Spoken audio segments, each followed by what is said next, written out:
Part 1. The Man No One Saw Coming. In the early 1970s, California felt safe. Not just safe, but optimistic. New neighborhoods were spreading across the state. Rows of identical houses, fresh paint, clean sidewalks. Families moved in believing they were building a future, a quiet life, a protected life. Doors were often left unlocked, windows stayed open at night. Children rode bicycles until the streetlights came on. Crime, people believed, belonged somewhere else. Big cities, dark alleys, places far away. But California didn't feel like that. What no one understood was that danger doesn't always arrive loudly. Sometimes it arrives patiently. And while California slept, someone was already learning its rhythms. Someone was watching. Before the headlines, before the names, before the fear that would last decades, there were only small signs. Things that were easy to dismiss. A woman wakes up and notices a drawer slightly open. A man swears he locked the back door, but now it's unlocked. A couple feels something is wrong, but nothing is missing. Police are called. They walk through the house. They find no forced entry, and they say the same thing every time. Probably nothing. But the people who lived in those houses knew better, because their homes no longer felt empty. They felt watched. This was not an accident. It was the beginning of control. The man behind it did not rush. He did not break windows. He did not steal valuables. He wanted something else. He wanted power. The man's name was Joseph James DeAngelo. But in the 1970s, no one knew that name. To neighbors, he was ordinary. A quiet man, a veteran, a husband. At one point, a police officer. And that detail would later explain everything. Because DeAngelo did not learn crime from the outside. He learned it from the inside. Joseph DeAngelo understood structure. He understood routines, schedules, response times. He knew how long it took police to arrive, which neighborhoods were under-patrolled, which areas communicated poorly with each other. He also understood something far more dangerous. Fear lasts longer than violence. And so he began slowly. At first, he watched. He rode through neighborhoods on a bicycle. He walked along canals. He hid in shadows. He memorized patterns. When people left for work, when lights turned off, when houses went silent. He didn't need speed. He had time. The early break-ins were not about theft. Drawers were opened, then closed. Items were moved, then placed back. Sometimes dishes were stacked. Sometimes furniture was rearranged. Nothing was taken. But something was left behind. Fear. Victims would later describe the same feeling. A sense that the intruder wanted them to know he had been there. This wasn't random. It wasn't impulsive. It was a message. I can enter your life whenever I want. Police departments struggled to connect the cases.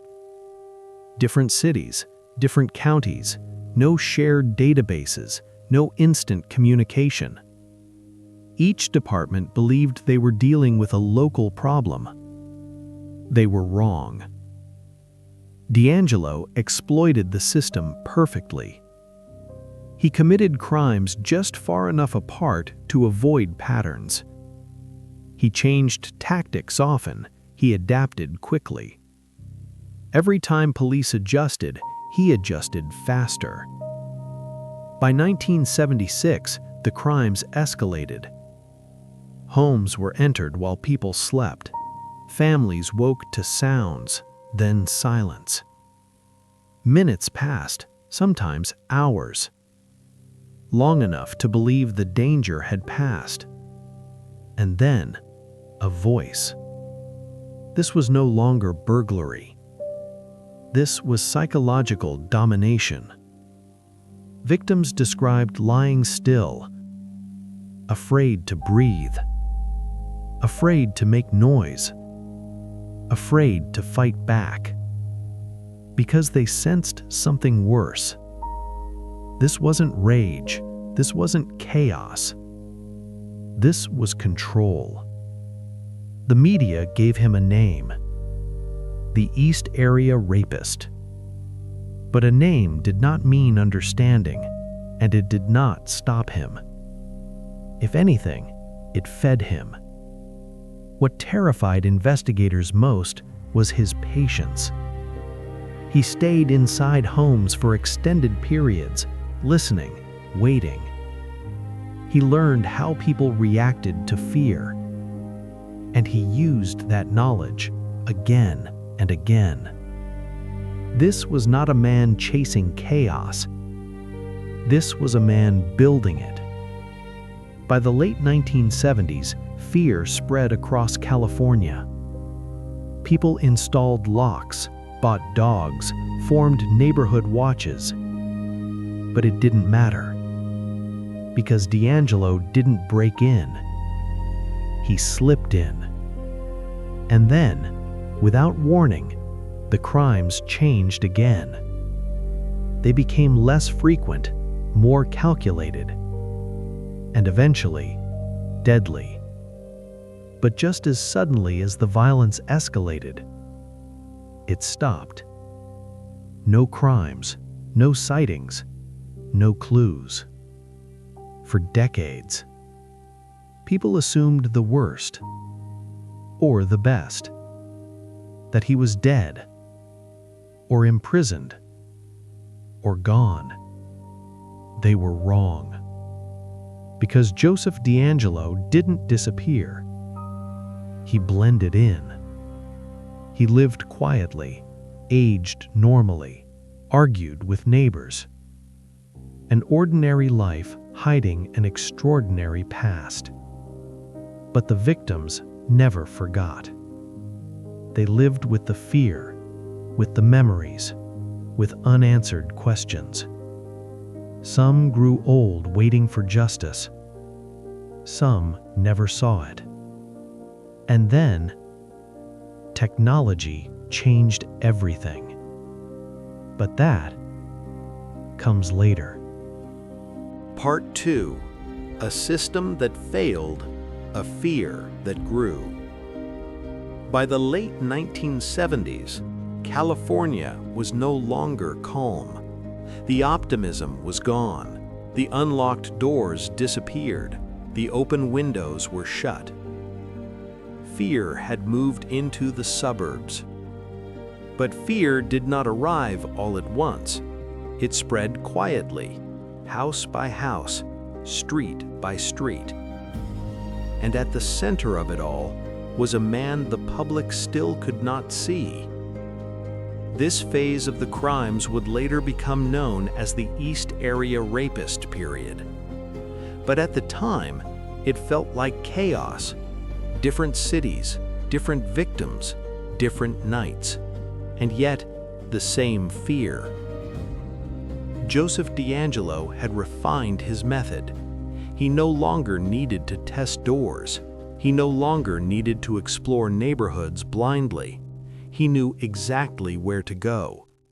He chose areas with easy escape routes, canals, bike paths, and open fields, multiple jurisdictions nearby, places where police communication broke down.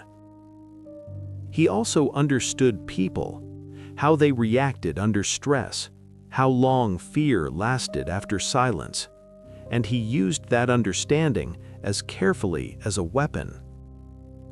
Victims would later describe the same pattern. They woke up to a sound, a creak, a footstep, then nothing.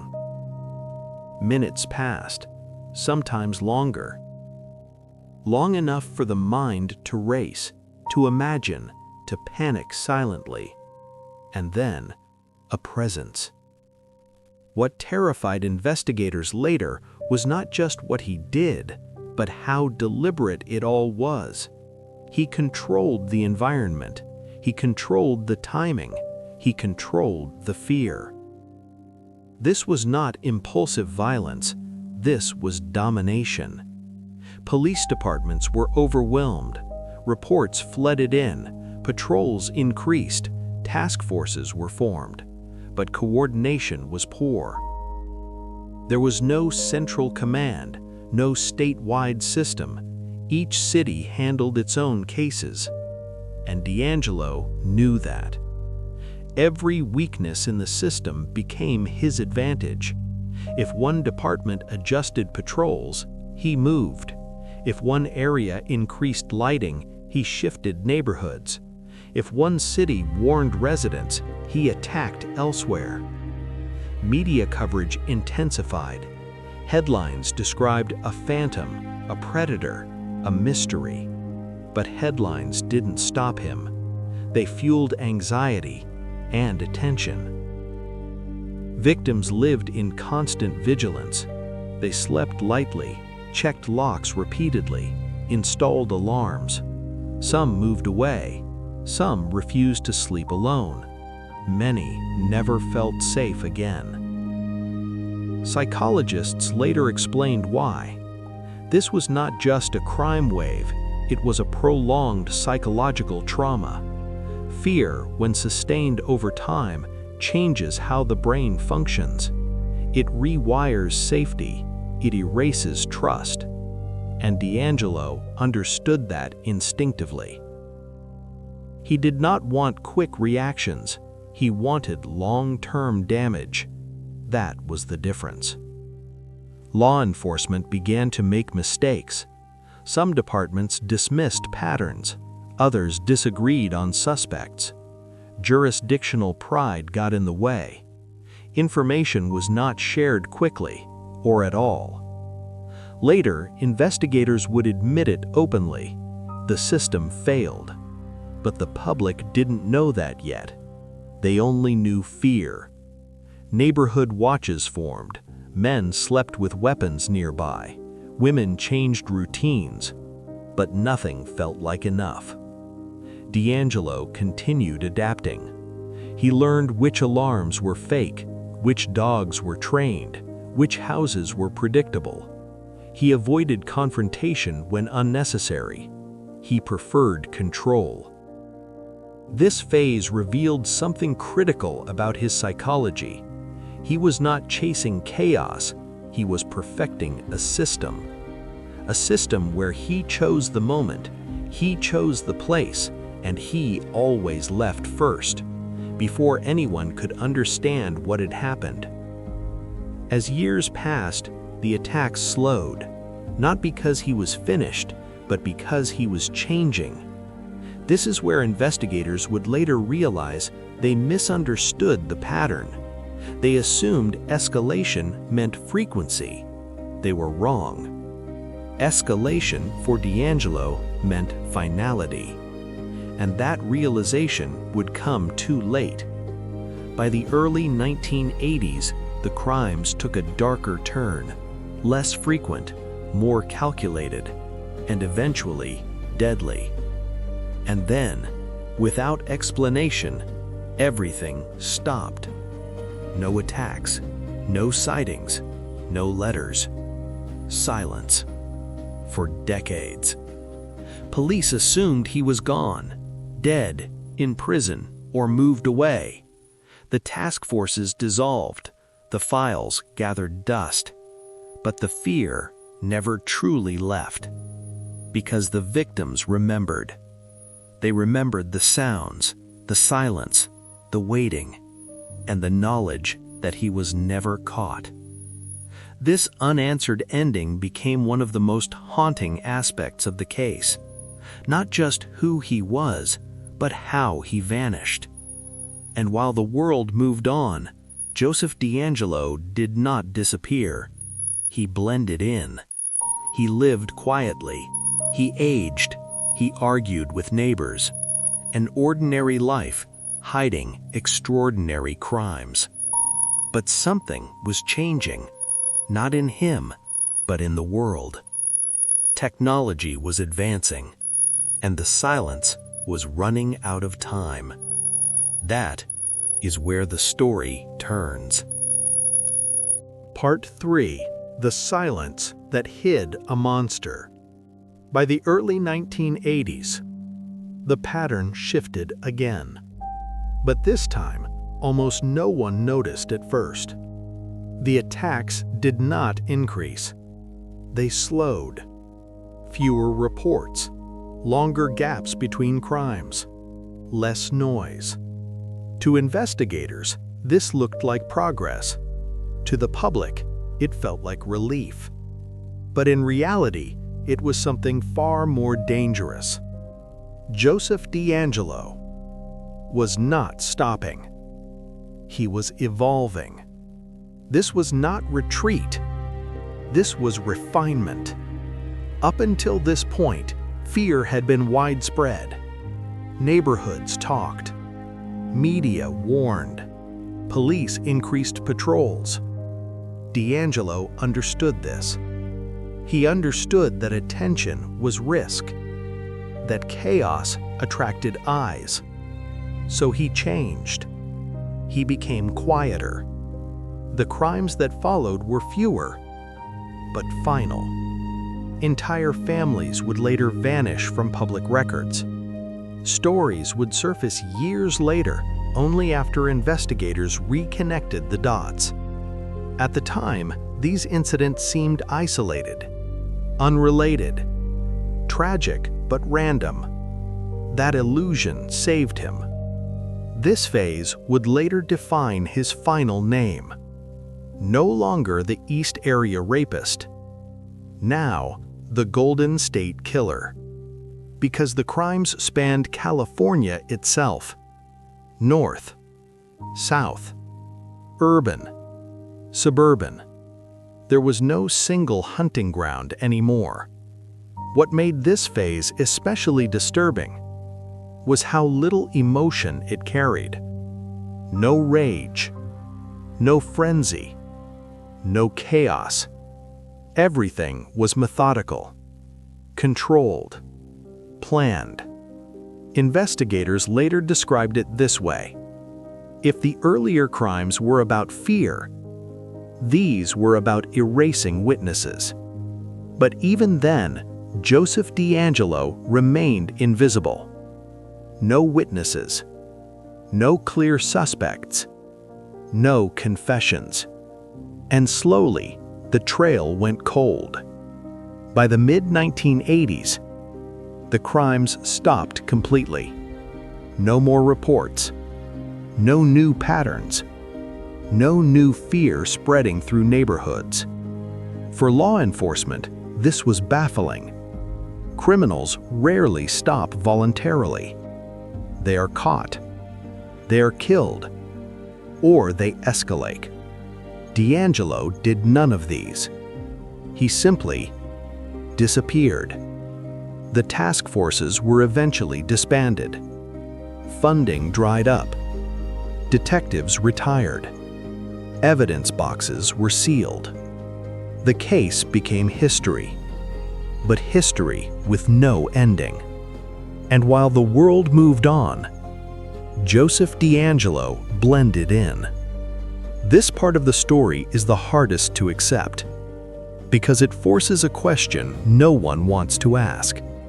What does evil look like when it's not committing crimes?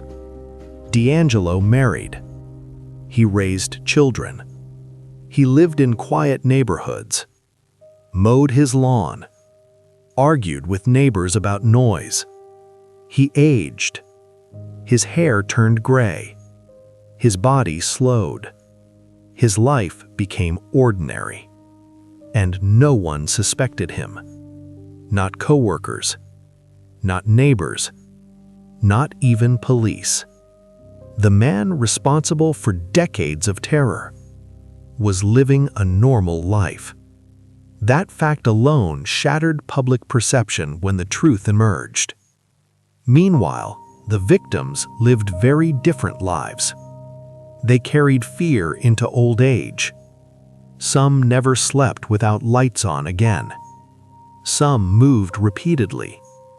Many never trusted silence, because silence had once meant danger.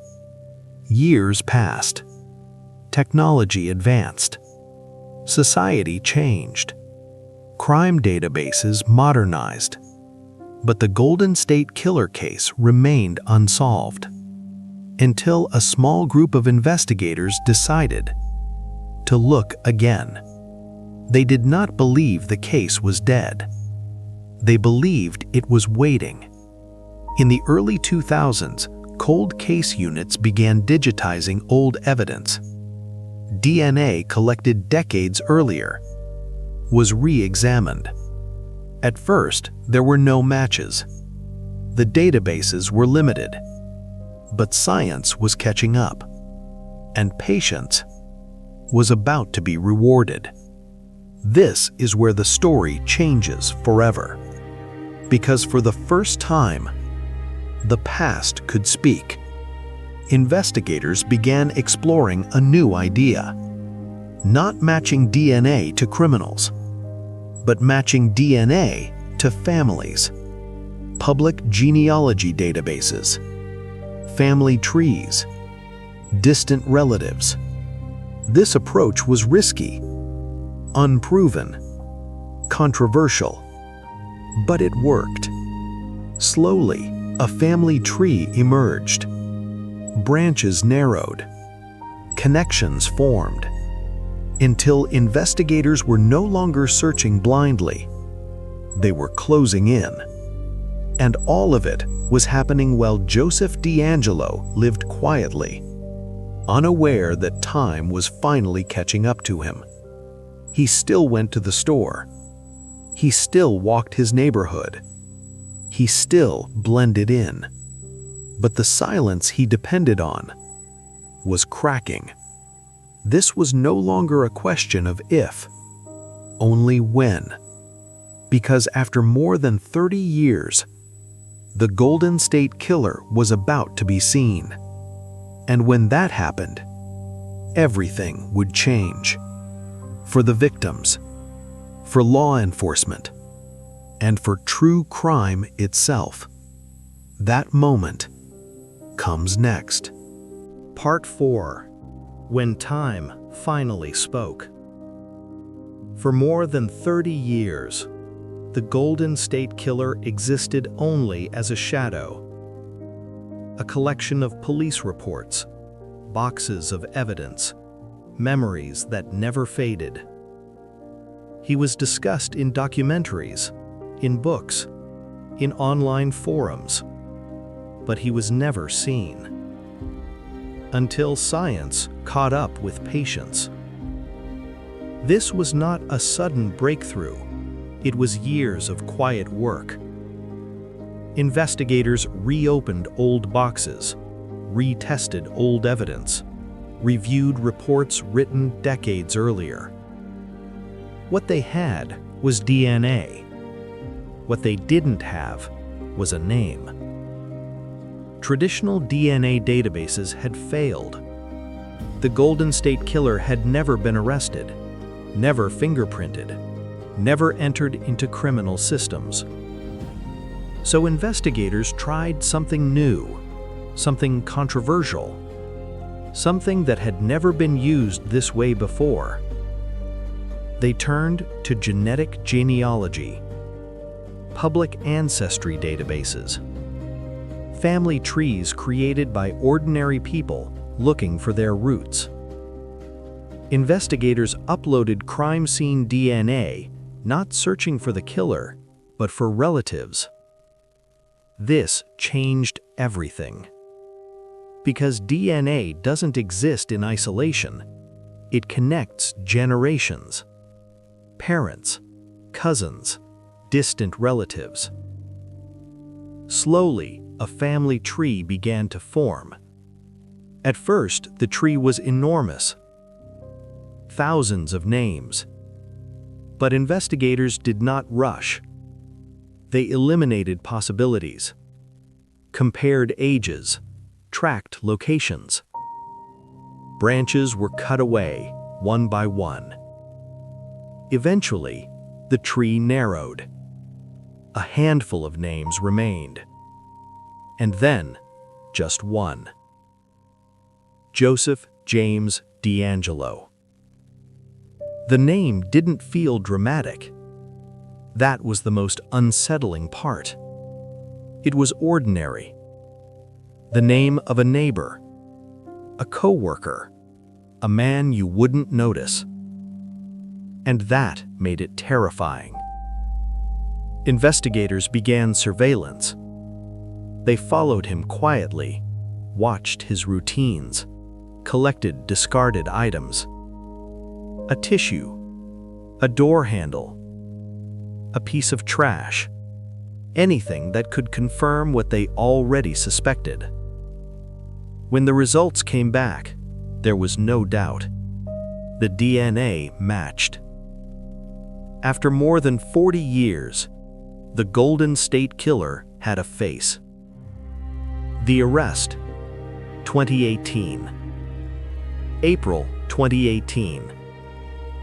There was no dramatic chase. No sirens. No resistance. Joseph James DeAngelo was arrested outside his home in a quiet suburban neighborhood. Neighbors watched in confusion. They asked the same question later. How could it be him? Immentionable. He looked like everyone else. Older, gray-haired, ordinary.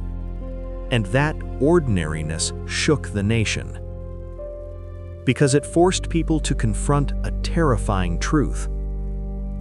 Evil does not always look like evil. DeAngelo said nothing at the time of arrest. No denial, no explanation, just silence. The same silence he had used for decades. The courtroom was filled with people who had waited a lifetime.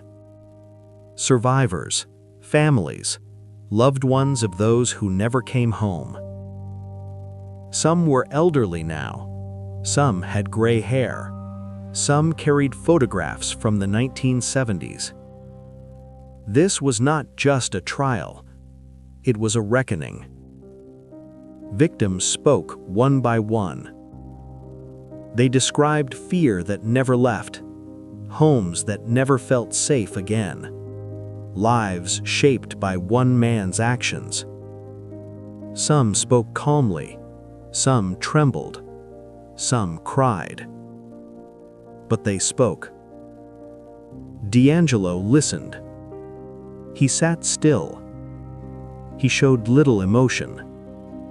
For years, people wondered if he felt anything at all.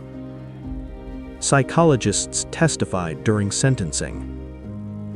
They described a man driven by control, by planning, by domination. Not impulse, not madness. Choice. This was not a crime of passion. It was a crime of patience. And patience can last decades. In 2020, Joseph James DeAngelo was sentenced. Life in prison. No parole. The room was silent as the sentence was read. For many, this was closure. For others, it was simply an ending. Because no sentence could return what was taken.